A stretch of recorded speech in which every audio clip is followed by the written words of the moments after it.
সবাইকে স্বাগত আজকের দা নিউজে। সঙ্গে আছি হাবিবুর রহমান অফি। প্রথমে জানিয়ে দিচ্ছি সংবাদ শিরোনাম।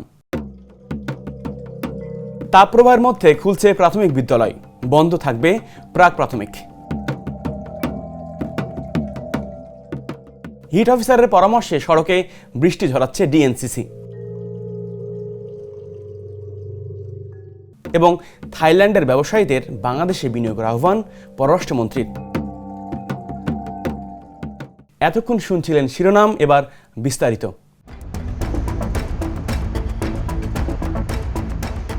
তীব্র তাপপ্রবাহের মধ্যে রোববার খুলছে দেশের সব প্রাথমিক বিদ্যালয়, তবে বন্ধ থাকবে প্রাক প্রাথমিক। এক শিফটের বিদ্যালয় প্রতিদিন সকাল 8টা থেকে বেলা 11:30 পর্যন্ত চলবে, আর দুই শিফটের বিদ্যালয়গুলোতে প্রথম শিফট সকাল 8টা থেকে সকাল 9:30 এবং দ্বিতীয় শিফট 10:45 থেকে 11:30 পর্যন্ত চলবে। পরবর্তী নির্দেশ না দেওয়া পর্যন্ত সব পর্যায়ে অ্যাসেম্বলি বন্ধ থাকবে। শনিবার প্রাথমিক ও গণশিক্ষা মন্ত্রণালয় থেকে এ তথ্য জানানো হয়েছে। প্রচণ্ড দাবদাহে জনগণকে স্বস্তি দিতে কৃত্রিম বৃষ্টির ব্যবস্থা করা হয়েছে বলে জানান ঢাকা উত্তর সিটির মেয়র আতিকুল ইসলাম। চিফ হিট অফিসার বুশরা আফরিনের পরামর্শে এমন উদ্যোগ নেওয়া হয়েছে বলে জানান তিনি। শনিবার রাজধানীর আগারগাঁয়ে ডিএনসিসির পানি ছিটানো কার্যক্রম পরিদর্শনে গিয়ে একথা বলেন মেয়র আতিক। শহরকে ঠান্ডা রাখতে ও বায়ুদূষণ রোধে এ কাজ চলমান থাকবে বলে উল্লেখ করেন তিনি। এ সময় নগরবাসীর প্রতি কিছু আহ্বান জানান মেয়র। এগুলোর মধ্যে প্রতিটি দোকান, শপিং মল, মার্কেটের সামনে পানি খাওয়ার জন্য একটি ড্রামের ব্যবস্থা করতে ব্যবসায়ীদের প্রতি আহ্বান জানান তিনি, যাতে যে কেউ পানি পান করার সুযোগ পায়। থাইল্যান্ডের ব্যবসায়ীদের বাংলাদেশে বিনিয়োগের উদাত্ত আহ্বান জানিয়েছেন পররাষ্ট্রমন্ত্রী ডক্টর হাসান মাহমুদ। প্রধানমন্ত্রী শেখ হাসিনার থাইল্যান্ডে সরকারি সফর চলাকালে শুক্রবার সন্ধ্যায় ব্যাংককে আয়োজিত সভায় তিনি এ আহ্বান জানান।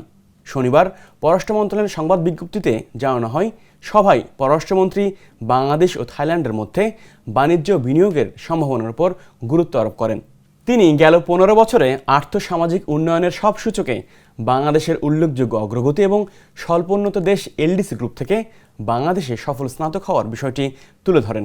এবার আন্তর্জাতিক খবর।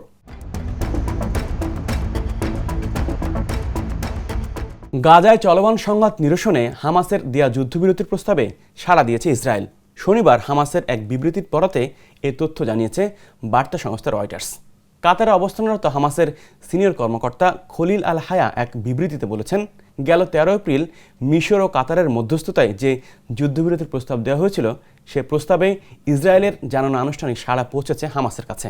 তবে এ সাড়ার প্রতিউত্তর দেওয়ার আগে অবস্থা ও শর্ত পর্যালোচনা করবে হামাস। যুদ্ধবিরতির বিষয়ে আলোচনা করতে মিশরের একটি প্রতিনিধি দল ইসরায়েল সফর করে।